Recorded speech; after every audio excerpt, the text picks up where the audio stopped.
don't take time to look at it through other people's eyes. Take some time and reflect on what you believe in your soul.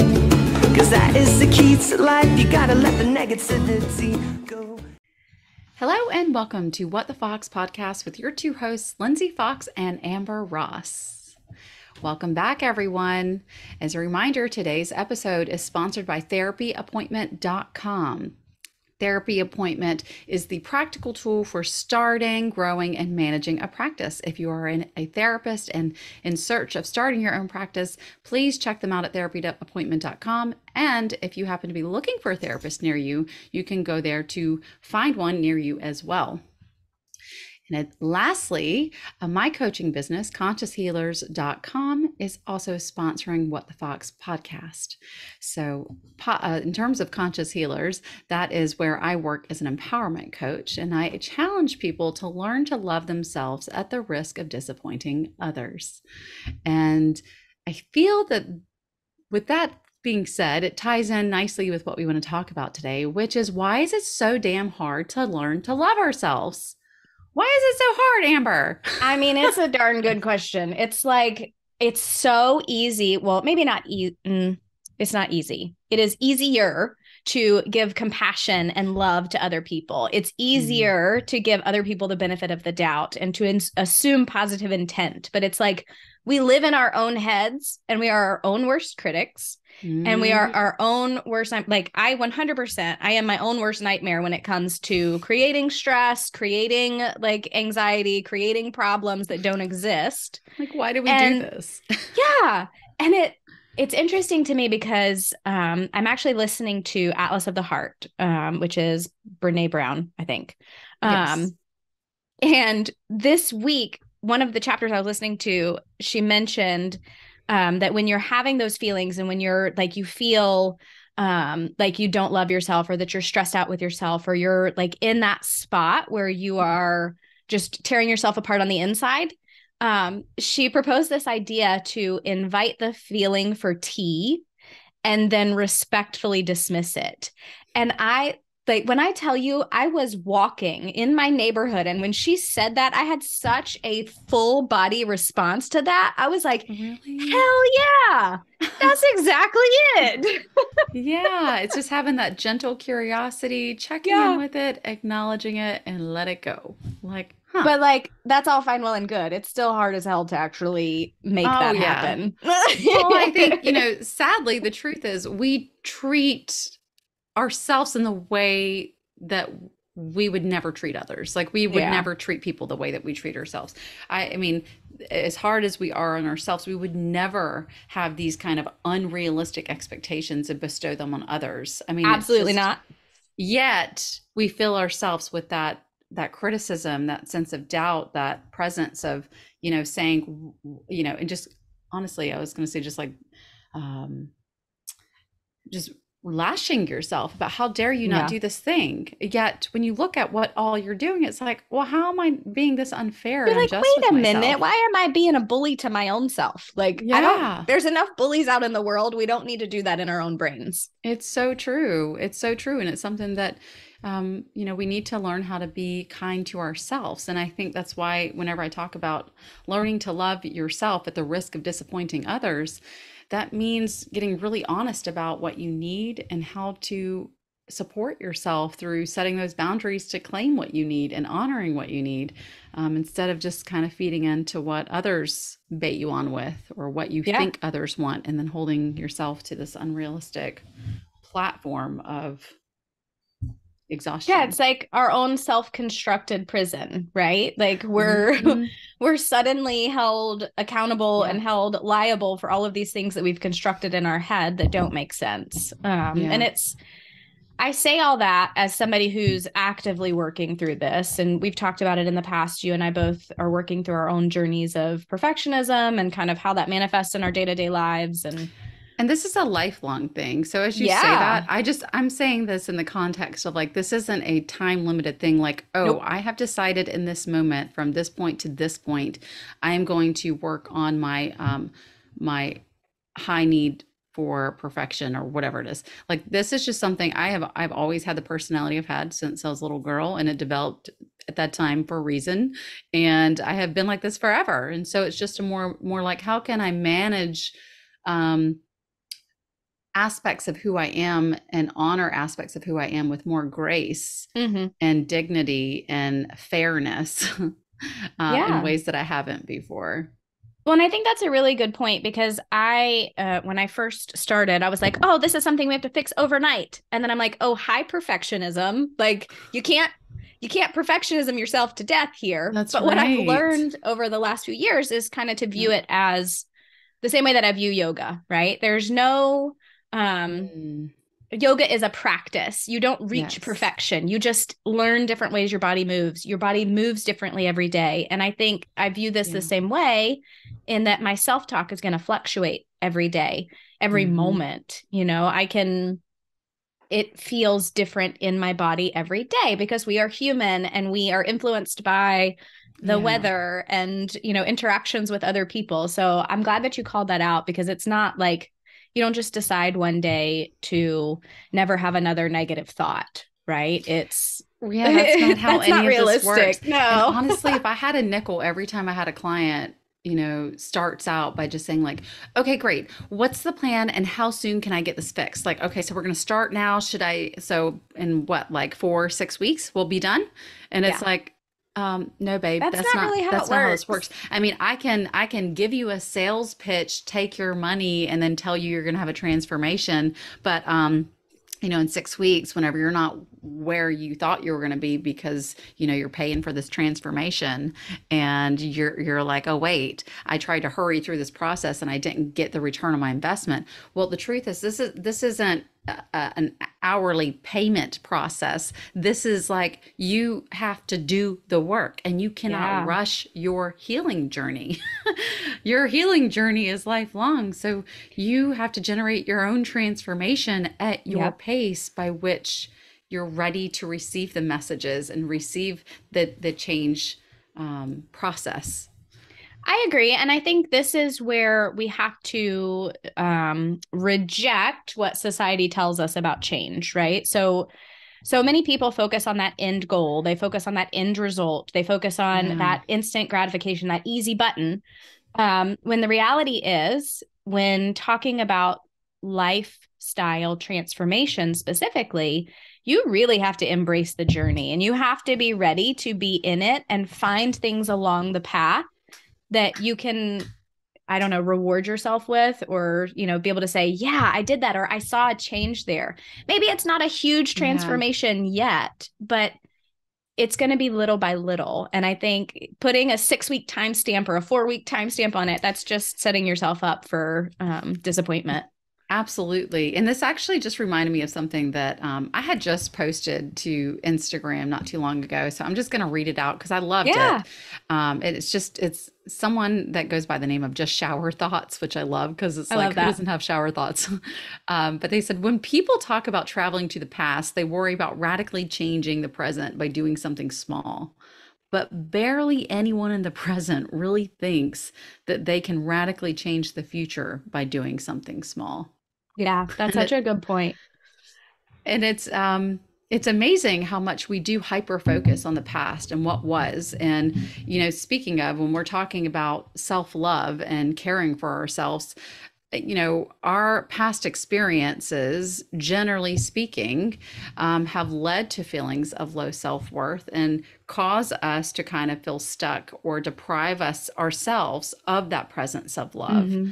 And that's where I think a big call out is worthy of noting, is that is a huge reason why self-love can be so hard. Is like, what are the Yeah. messages that we received when we were younger? What was our foundation about love?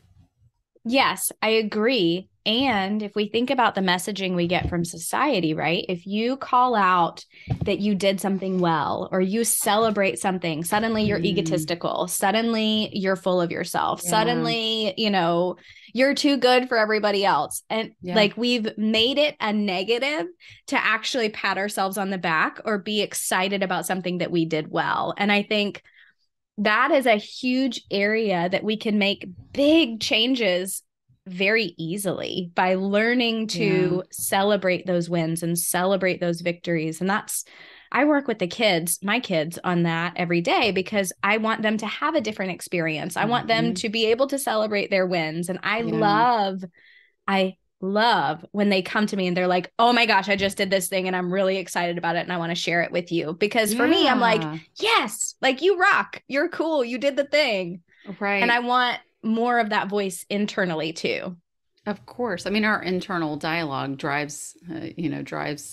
The boat. Yeah. So it drives the life. Yeah. But I mean, I think on top of that, while you're saying society doesn't necessarily support celebrating, I would say within that same breath, our society, at least in the United States, we promote self-criticism. We promote this idea of comparison of like, you want to fit in, but you want to stand out.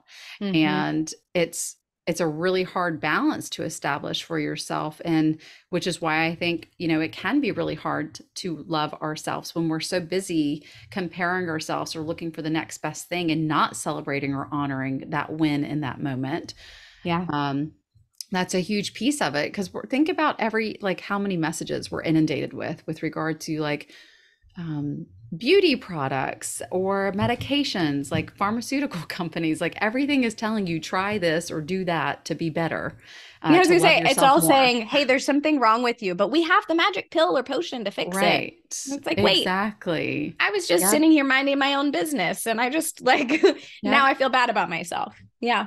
Which, speaking of feeling bad about yourself, I mean, that's another element of why it's hard to love yourself is our own mental health condition. Where is our mental health? Where is your mental health status in this moment of time? Are you experiencing anxiety or depression? Do you have some kind of mental health condition that's also kind of skewing the way that you're able to look at yourself, to find that sense of worthiness, to say that you are allowed to love yourself?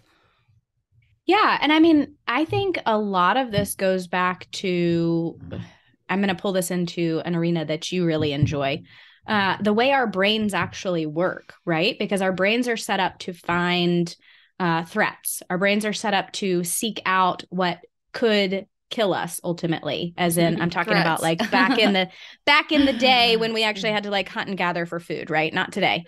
But our brains automatically seek out the negative. And it's so much easier to accept that negative thought because it's self-preservation. And I'm using air quotes for those who can't see us on YouTube, but it's not necessarily reality. And I think what we have to remind ourselves of, and this was another note from Atlas of the Heart, was that feelings are not facts. Yeah. Yeah. And they are not permanent. They are not permanent. I like the emphasis on that because I do agree this idea of feelings are not facts, but then I also do agree that feelings are a factual expression of how you feel of the moment. And so I say this just because in the DBT world, many recipients of dialectical behavioral therapy will say, well, my feelings are facts. And it's like, okay, well, they are a factual expression of how you feel in this moment of time, but that does not mean that your feelings are rooted in the reality of what is actually at hand here. Your feelings are valid, but it doesn't mean the thoughts that are driving the feelings are valid. Yeah. So it's definitely an important distinction, but it certainly changes everything. Our thoughts influence absolutely everything around us. It changes the way that we feel and our behavior. So if we are, yes, we have that primal aspect that is, looking at that threat or the perception of threat that could be present. But then if we are having a skewed or distorted way of viewing things and hyper focusing on that negative, we're really putting up a lot of barriers to actually giving ourselves the grace that we are worthy of receiving. Yeah. I couldn't agree more. And I mean, it's hard. Like we say all this and it's easy to call it out. It's easy to say the things that are causing a problem. And it's easy to say like, I could give you a list of 50 things you could do to make it better. But the reality is you still have to do the work, right? You have to Yeah. acknowledge the feeling, acknowledge the emotion, figure Yeah. out why you're feeling it, and then choose to do something about it. And that's why Yeah. I liked the like having the empowerment to dismiss the feeling or dismiss the problem or dismiss whatever it Hmm. is and just say, hey, I don't want you here anymore. Like, I'm out. Yes. Yeah, I'm saying like, and the way I kind of like to compare it to is like riding a wave, like a wave of emotions, thinking about surfing Mm, your emotions, of just kind of ride your surfboard, but you know, your surfboard. So, you know, like you're on the wave, but eventually that wave is going to hit the shoreline. And yeah. so, you know, you're going to be not going to be on that big wave of emotion, riding that huge emotion forever. It's temporary. The wave is going to crash at the shoreline. You're going to be okay. You're not going to drown. Just stay on your surfboard. You'll be good. Yeah. So it's just like really making sure you don't get yourself sucked underwater and getting so fixated in the emotion that you're unable to kind of have that presence of mind. And that's where our prefrontal cortex comes in. That's our decision making and our reason and emotional reasoning. Like, you know, if we're letting our amygdala kind of hijack, which of course that's that primal aspect with threat, it all of a sudden our ability to reason and make sense of things just flies out the window. Yeah. Things can become really Absolutely. irrational very, very quickly. But that I agree that self-reflection and introspection is huge when it comes to figuring out, okay, I realize I'm having trouble with this, but now what? Yeah. And that's why you can't ever say like, hey, this is going to be like, there's a book by Lewis Hayes, for example, who, or what's it called? 21 days to heal your life or something like that. I don't know. What? And I have the book, or a mirror work or heal your life. It's one of her books, and don't get me Okay. wrong, she has great material, but it's like just seeing the cover of the book, it's like 21 days to heal your life. Come on, Really? girl. I can fix all this in 21 days? Okay. Right, right. It's like a lifetime of problems here. All you need is 3 weeks. You're all set. I love that. If only it If were so, only. if only it were so easy. Yeah. So Well, I I just mean, want, we're all primed for next day delivery or 2-day shipping. Why wouldn't we fix our lives in 21 days? I mean, really. I know. Why can't that be 2 days? Why can't that be 2 days? Oh Come my to my goodness. master class and you'll be all set, guys. Right? Yeah. Yeah. So I love this. I have this wonderful book called Meditations for Women Who Do Too Much, Mm. because boy, is that us or is that us? Uh, so I happen to love one of their meditations on love, and I'd like to read it because it's really Yeah. honing in on what we're talking about. It's a couple paragraphs, so just stay with me for a second. Okay. So it says, we all have an infinite capacity for loving. Sometimes we get confused about loving and we start thinking that we only have so much to go around. We start thinking in zero sum terms. We believe that we only have so much love, and if we give some away, we have that much less.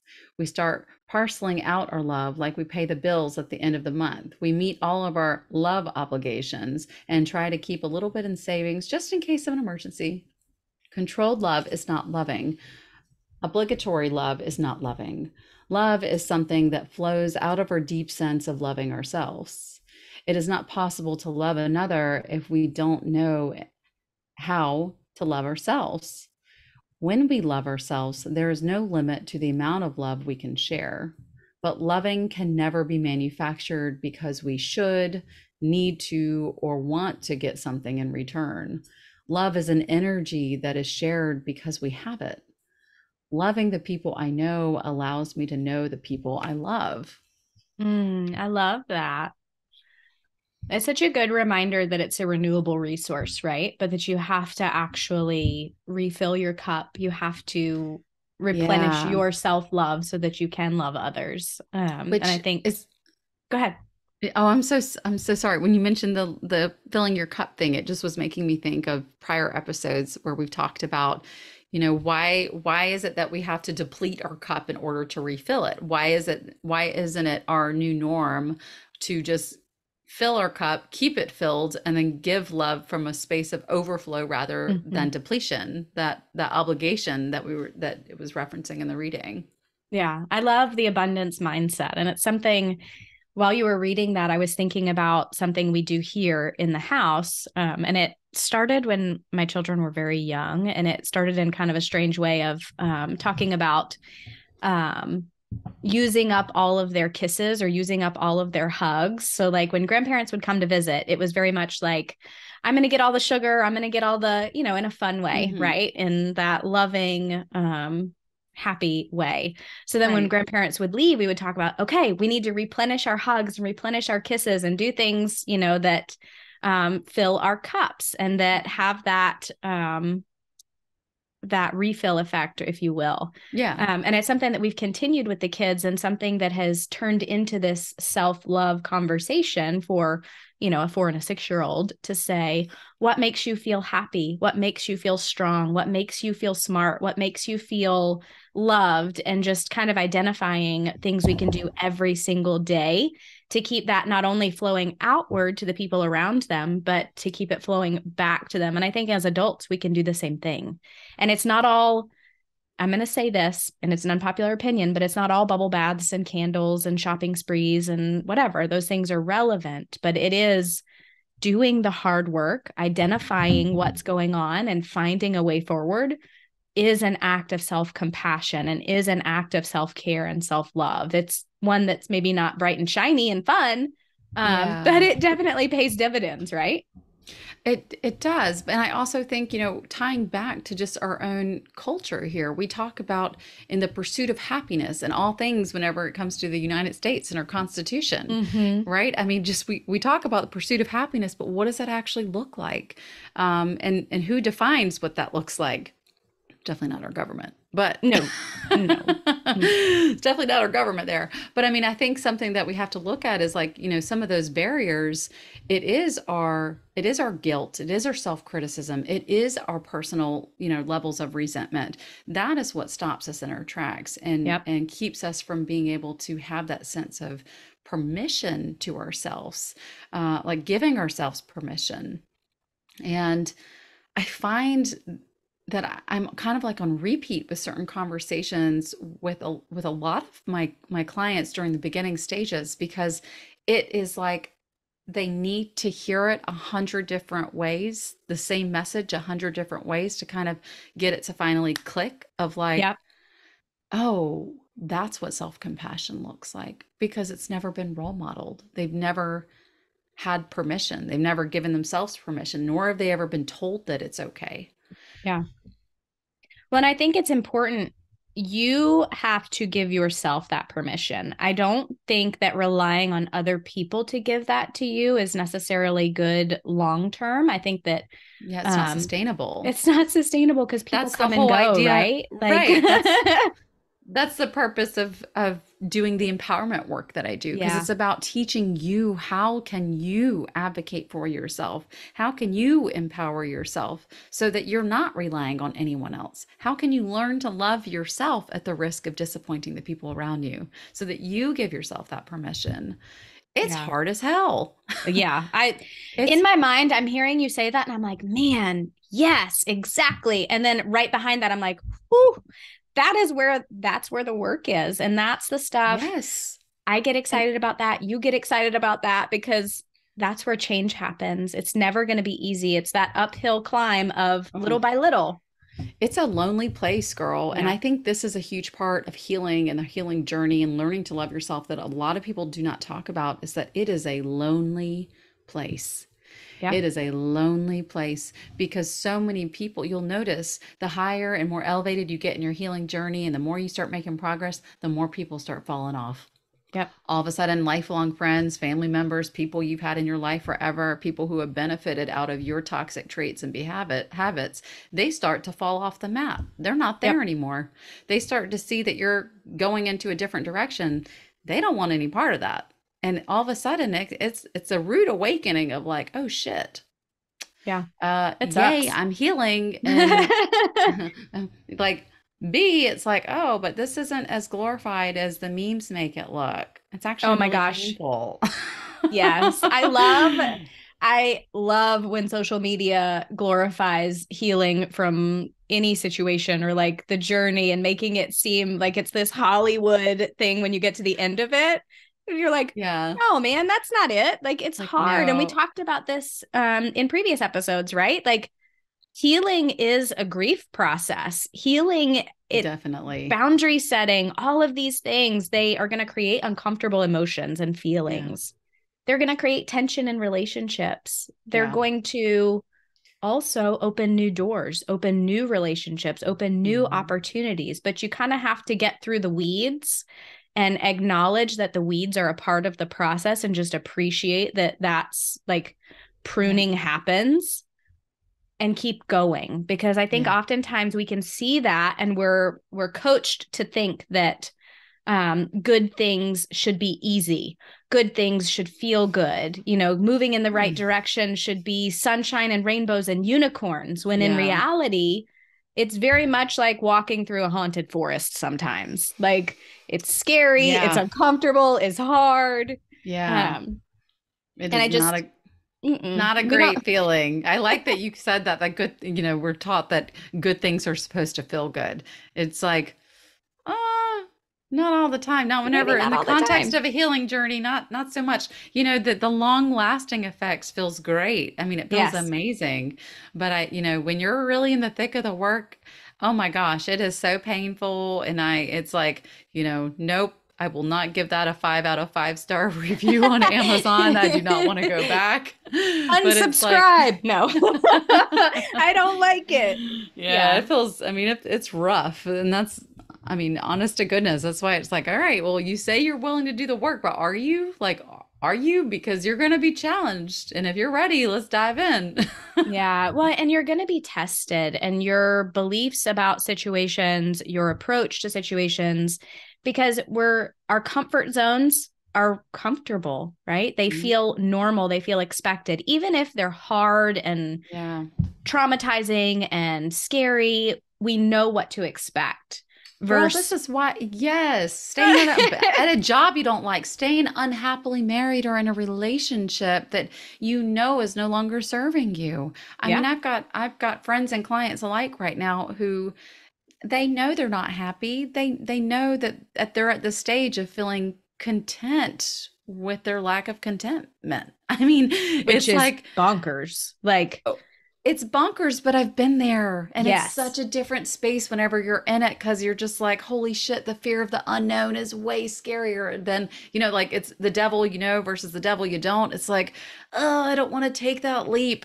But the truth is that leap, that is the hardest part. Yeah. Once you jump, it's like everything else is going to fall into place. You just have to give yourself that push. Have you ever gone skydiving? No, well, I've done indoor skydiving, not like out of a legitimate plane. Ah, okay. Okay. Well, a fun fact, I used to enjoy skydiving. I did not know this. Really? Nope. Oh. Oh, okay. Well, that's funny. So I used to enjoy skydiving. I was involved with someone who used to be a skydive instructor, like part-time during the summers and stuff like that. Cool. And we used to go skydiving together. But I feel like it's sort of like when you're standing at the ledge there, and you're just about to jump. You're looking down. You can see very clearly 20 to 30,000 feet below you, and you're like, oh shit, this looks like it's going to be really scary, and I don't want to do it. But the moment, I swear, it's just like that jump off the ledge right there. That is the hardest part, where you're like sweating. You've got the anxiety. It's just like the scariest thing. But it's like, Sounds terrible. the moment you go through free, I mean, that doesn't surprise me to hear I you say love that. you. I That love sounds adrenaline. terrible. But You are an any, adrenaline junkie. I can be. I certainly was more so in my younger years pre-healing, which P.S. that is Yeah. a sign of needing to be healed. Yep. For sure. That addiction to chaos and crazy, holy shit, that is real. But that free fall is honestly one of the most peaceful and best times of the skydiving experience. It's just taking that leap that is so hard. And I feel Yeah. like our healing journey is so similar in that sense, where it's like after you let go and you stop trying to swim upstream against the current, everything else will fall into place if you allow it to. Yeah. I agree. I'm not going to jump out of a plane anytime soon, but yes. It's okay. Those days are done for me. I don't do it either. Yeah. No, Not anymore. I can definitely see that though. And it's a good reflection point to think about on our journeys. And it's also a good reminder to see that you can push past those feelings. You can keep going, because while feelings are indicators and they are maybe like little red flags and alerts for us, that is an alert for us to check in with ourselves, not necessarily to stop. And I think a lot of times we read into that as, oh, this got hard, this got uncomfortable, or, it's not working, so it must not be the right thing. When in fact, that alert is just to say, pause, breathe, and keep going. Right? That's right. Feel the fear and do it anyway. You've got this. Absolutely. And that keeps coming up a lot in our personal conversations. So I love it. Yeah, that reserve chute is in your backpack for a reason, man. It'll come out. You'll be okay. The universe has got your back. It's okay. Yep. It's just having faith. I mean, that part is hard as hell whenever you gotta believe in something you can't necessarily see. That getting comfortable with uncertainty is one of the hardest things you'll ever do in life.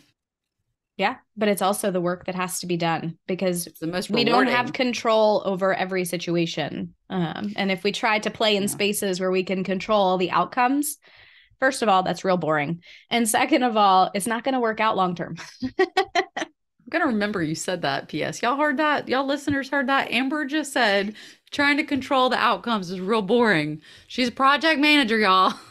I am a project manager, but what I said was trying to control all of the outcomes. And if you only sit in situations where you have complete control, that's very boring. There's a time and a place, friend. Amen. Ain't that the truth? That is absolutely spot on.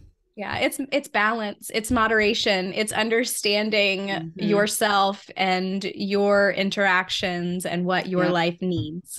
Absolutely. Too often we work in avoiding the gray area, and everything is yes or no, this or that. And I think we've talked about it before.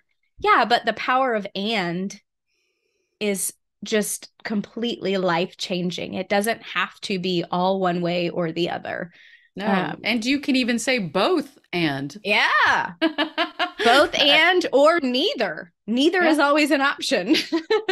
And you're allowed to change your mind. Don't forget that, folks. I think that's a huge piece too. And Amber and I were just kind of like chatting about this before this recording, because we were talking about like, oh, what episode are we going to air next week? And how's this going to look? And what did we plan for? And where are we not? It's just like, and honestly, I just like paused for a second. I'm like, you know what?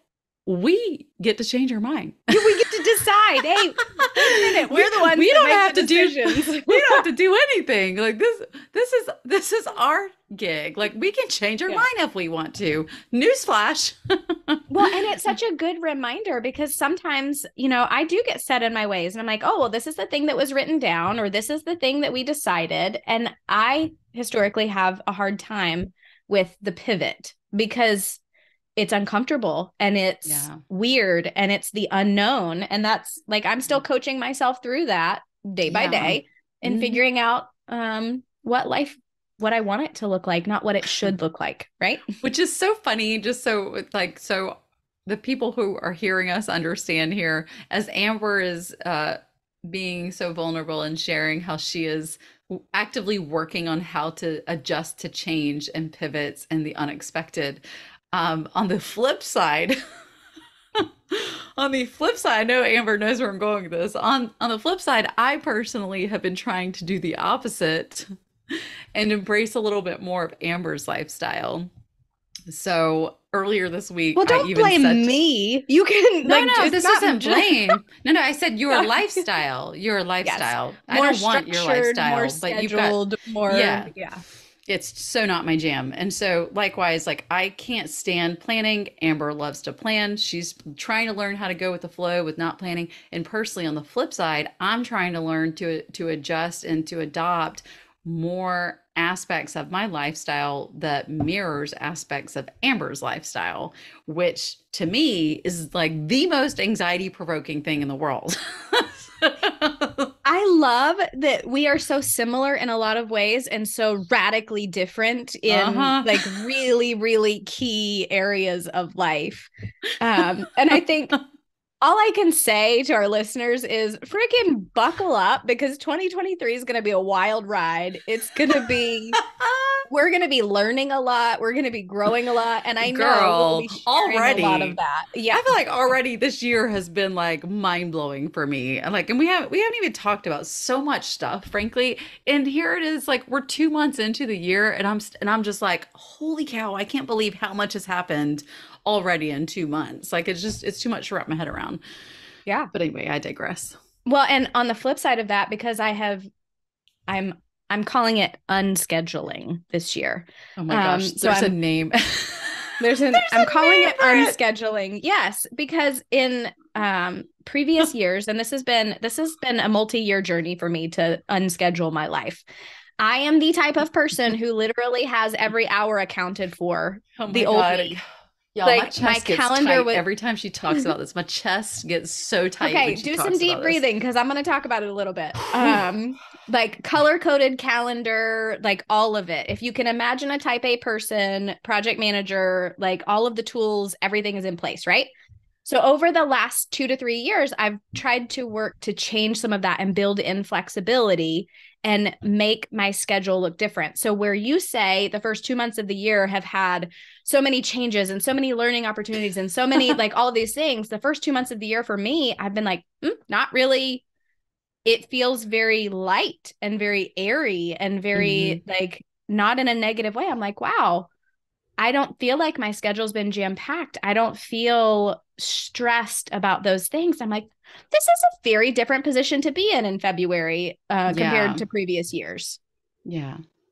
Well, I mean, again, as we talk about the world of comparison, there is no comparison. We can't. My life changes compared to your life changes, and your calendar and my shit. Very different. Oh my gosh, they could not be more opposite if they tried. But yes, I definitely agree. There's certainly need for it, and like I guess that's what's interesting in terms of business and the way that I operate business wise and with my client side of things. There's absolutely structure and routine within that space, but in terms of other aspects of my personal life, I think that's just it, is that there's other parts of my life that have to be so planned and detail oriented that whenever it comes to the rest of the stuff, I just love to be free. Like I just love to just be like, whew, okay, I get to just do my thing and I'll figure it out whenever I get there. I love that for you. That scares the crap out of me. So it's good. There's different strokes for different folks balance. And everybody. Yeah. Good balance. You have to find what works for you. And I think that's part of self-love is understanding yourself, understanding your needs and being able to speak up to say, hey, I need X, Y, Z. How do we make that happen? Right? Like, how does this work for us? Especially if you're in, if you have a partner, if you have folks that depend on you, whatever that looks like for you. But it goes back to boundary setting and loving yourself enough to be able to vocalize your boundaries and vocalize your needs and vocalize your feelings, because sometimes it's hard to talk about something we're feeling, especially if we know that it's something that maybe is not realistic or is not real or is not,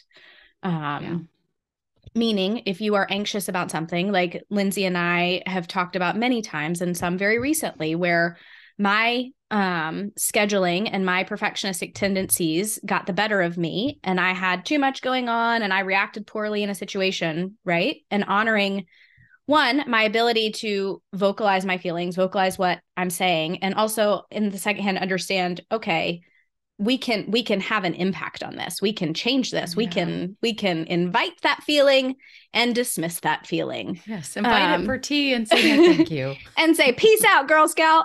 But I say all that to say, like, you have to be a real human. The early 2000s. We say it a lot in this house, friend. Stick around. I'm full of them. I call them momisms. Definitely. Yeah. But sorry, you're fine. At any rate, I say perfection is not the goal. It's just progress. So the fact that you had a feeling, you reacted to a situation poorly, you didn't love yourself in a moment, you had a moment of vulnerability or a moment of negative self-talk, that doesn't mean you're failing. It means you're a human and you can acknowledge that situation with grace. You can give yourself love and you can move on to the next situation, because this is not, we talked about it earlier in this episode, right? It's not a finite thing. You're not going to wake up tomorrow and be completely healed of negative self-talk or no, girl. any But of you know those what? things. As I'm hearing you say that, there's a whole nother topic here, which we're not going there right now, but is this topic of self-forgiveness. I mean, if Ooh, yeah. we really, really want to get into, people can hear the glorified nature of, yes, you need to learn to love yourself, but at its core and the true essence of self-love, in my eyes, is self-forgiveness. It's really coming to peace with, in terms of learning to trust yourself again or others again, or your intuition. It's really at its essence all about learning to forgive yourself for so many of the things that you're being so hard on yourself about. Yeah. And I kind of feel like that's the gateway to things. But yes, in terms of like simple little things to kind of kick off your journey, I would definitely say, journaling is a good place to start. Creating that quiet time for yourself or me time for yourself, even if it's 5 minutes, if you're a busy mama or caregiver or person, and just, having your favorite song on in the shower. I don't know, taking a shower, brushing your teeth. Hey, I mean, like, we're talking basic stuff. Yes. Because sometimes that's like, honestly, like sometimes life is just too overwhelming, and it just like the most basic things that can be your starting point. Absolutely. And I mean, self-care doesn't have to look like it does for everyone else for you. So take the time that you need that makes sense and create a routine that works for you instead of trying to make yourself work for whatever routine that the web's, what is it? Cosmo used to be the one that was always like 10 ways that you can do better about this thing. And I'm like, but none of those resonate with me. Create your own, friend. Yeah, that works. Whatever that looks like, whether it's schedule or not, just do it. Yeah. Oh my gosh, this is fun. Oh, talking at the same time per usual. we both did. Yeah, it's okay. I was just going to say thank you guys so much for tuning into today's episode. We just wanted to touch on a little bit of this topic with regard to self-love, being that we are wrapping up the month of love. We would vote that every day should be about self-love. So with that, tune in next Tuesday where you can hear us chat more about all the things, because your mental health matters. So until next time, y'all, see you next Tuesday. See you next Tuesday. And we all sing, everything is gonna be just fine. It's gonna fall into place. The sun is gonna set on your terrible day.